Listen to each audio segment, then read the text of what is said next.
Amen bazalwane. Akube nani umusa nokuthula okuvela kuNkulunkulu Baba wethu naseNkosini yethu uJesu Kristu. Amen bazalwane. Sila-ke indaba yethu ila yaprofethwa uJakobe lapha encwadini kaJakobe isahluko sesine uvesi 13 uthi minani nina enithi namuhla noma ngomuso siya kulona noma kuloya muzi siqede khona umnyaka sithengiselane. Amen bazalwane. Amazwi kaNkulunkulu akhulunywa ngaphambili ngokwazi kwaNkulunkulu.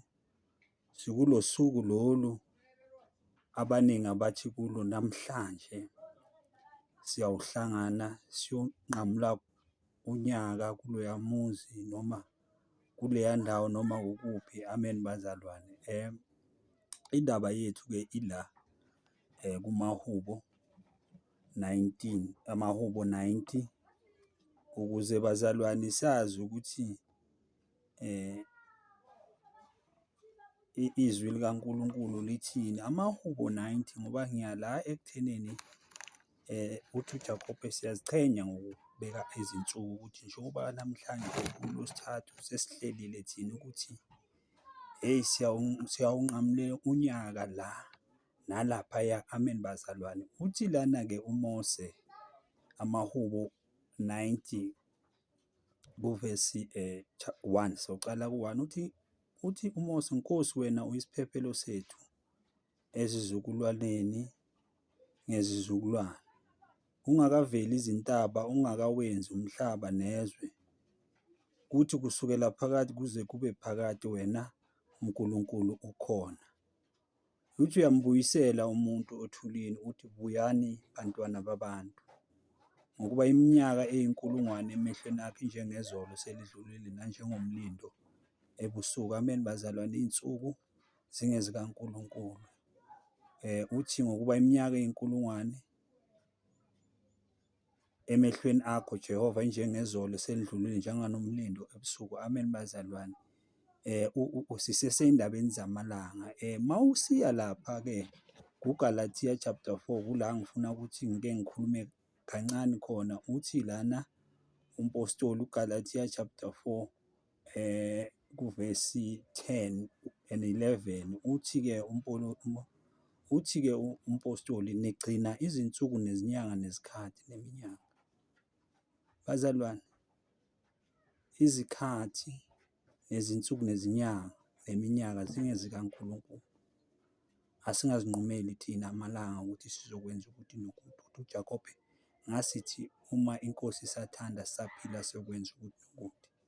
Mzalwane, iy'khathi ziyalimaza ngoba uma utshela umuntu into yokuyenza umuntu expect ukuthi akubuze. Ungatsheli umuntu yonke into yakho into oyoyenza, umtshela ukuthi umntwanami uya ku-interview, ngisaye eklinikhi, ngiyokwenza ukuthi. Mzalwane, ngiyacela ezinye izinto zigcine kungabani ubuye ubatshele abantu uma usubuya khona, kodwa ungavamisi ukukhuluma into uyikhulumele ngaphambili ngoba abantu bayakhona ukukuthiya egameni leNkosi yami uJesu Kristu. Bazalwane, ifundeka kanjena uthi nigcina izinsuku nezinyanga nezikhathi neminyaka.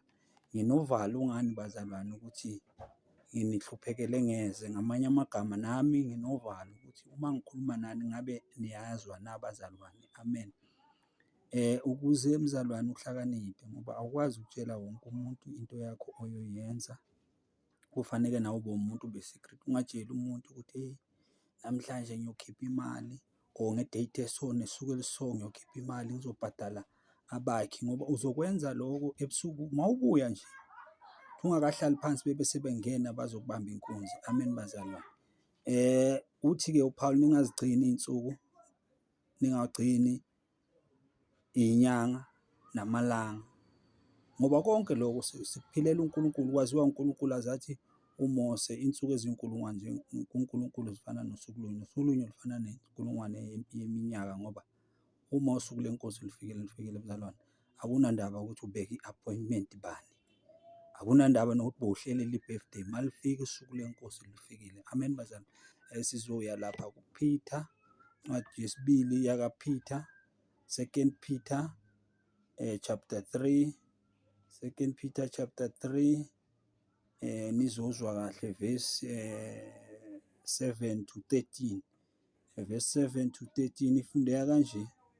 Uthi uPetro, kepha izulu nomhlaba kukhona manje kubekelwe umlilo ngalo lona lelizwi, kulindele usuku lokwahlulela nolokubhubha kwabantu abangamesabi uNkulunkulu. Amen. Fanele kumsaba uNkulunkulu, simhloniphe bazalwane, singazibekeli izinsuku.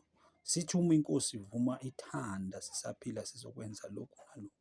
Omunye ubeka izinsuku athi hayi mina iNkosi uJesu ngiyamamukela unyaka ozayo, awazi ukuthi namhlanje kuzokwenzekani. Amukela uJesu ngenhliziyo yakho, umthembe uNkulunkulu ngayo yonke inhliziyo yakho. Uthi-ke manje uPetro, kepha izulu nomhlaba kukhona manje kubekelwe umlilo ngalo lona lelizwi, kulindele usuku lokwahlulela nolokubhubha kwabantu abangamesabi uNkulunkulu. Kodwa bathandekayo, maningakhohlwa lento inye yokuthi kuyo iNkosi usuku lunye lunjengeminyaka eyinkulungwane, nokuthi iminyaka eyinkulungwane injengosuku lunye. Petro uqinisa amazwi akhulunywa uMose lapha kumaHubo 90 verse 4. Naye uthi kodwa bathandekayo, maningakhohlwa lento inye yokuthi kuyo iNkosi usuku lunye lunjengeminyaka eyinkulungwane, nokuthi iminyaka eyinkulungwane injengosuku lunye. INkosi ayilibali ngesithembiso sayo, njengalokhu abanye bathi kungukulibala, kepha iyanibekezelela. Ngamanye amagama, iyasibekezelela iNkosi, kepha iyanibekezela, ingathandi ukuba kubhubhe namunye, kodwa kube bonke beze ekuphendukeni. Kepha usuku lweNkosi luyakufika njengesela mhla amazulu ayakudlula. Ngokuhlokoma kuyakusha konke kubhidlike, nomhlaba nemisebenzi yawo kuyakusha bazalwa, njengoba kwenzeka emhleni kaNowa. uNkulunkulu ngozamcelo kuyokwenzeka njengasemhleni yaseSodoma noGomora. Faneke siphenduke simesaba uNkulunkulu. Uthi-ke njengokuba konke kuyakubhidlika, kanjalo kumele ukuba nibe ngabantu abanjani ekuhambeni okungcwele nasekumesabeni uNkulunkulu na. Amen bazalwane. Nibheke nilangazelele ukufika kosuku lukaNkulunkulu ayakubhidlika ngalo amazulu, ashe konke kushe kuncibilike. Kepha siyalindela ngesithembiso sakhe amazulu amasha nomhlaba omusha, kukhona kuwo ukulunga. Amen bazalwane. Amanye amagama bazalwane, usuku lunye lunje ngenkulungwane yeminyaka, nenkulungwane yeminyaka njengosuku lunye. Umpostoli ufakazela umprofethi, ngoba sakhiwe phezu kwesekelo sabapostoli nabaprofethi. Ufakazela la umprofethi ukuthi usuku lunye uNkulunkulu ngomele singahlela abazalwane, sihlele sizibekele ama-date, kodwa uma kufika usuku lweNkosi lisuke lifikile. So uthi kumele sifunywane singabantu abanjani? Kumele sifunywane singabantu abakholwayo uNkulunkulu egameni leNkosi Jesu. Kumele sifunywane konke sikwenzayo sikumesabe uNkulunkulu egameni leNkosi yethu uJesu bazalwane. Amen. Incwadi yethu-ke yanamhlanje, ngoba sikhuluma ngey'nsuku bazalwane, ungatsheli abantu yonke into yakho ukuthi hey namhlanje soshera imali ngesikhathi esiso, ngedate esiso soshera imali. Uma ngale sekuza abantu abaningi bazoboleka imali mzalwane, nihlakaniphe. Izwe lize lashintsha nama-result wabantwana, njengoba kuzophuma abantwana ama-result wabantwana bebhala i-matric bazalwane. Abantu bashintsha ne-date ngoba abantu bekuthenga nabantu ekungafanele ukuthi bathenge iphepha balithenge. Amen bazalwane. Ungatsheli bonke abantu yonke into yakho ezoyenza ukuze uzokwazi ukuphila isikhathi eside, ungahlupheki. Incwadi yethu-ke yanamhlanje bazalwane sizoyithola lapha kwabaseThesalonika kokucala ku-verse 5, 1 to 3. Sikhuluma ngezinsuku bazalwane, ifundeka kanje. Uthi uPawulu, usuku lweNkosi kwalaziwa muntu amakholwa kahlalele ulindele kanye nensindiso. Jabulela usuku lakho njengoba linjalo egameni leNkosi yethu Jesu Kristu, ukuze mzalwane uphephe. Uthi-ke kepha ngezikhathi nangemizuzu bazalwane anisweli kulotshela, ngokuba nina uqobo niyazi kahle ukuthi usuku lweNkosi luza njengesela ebusuku.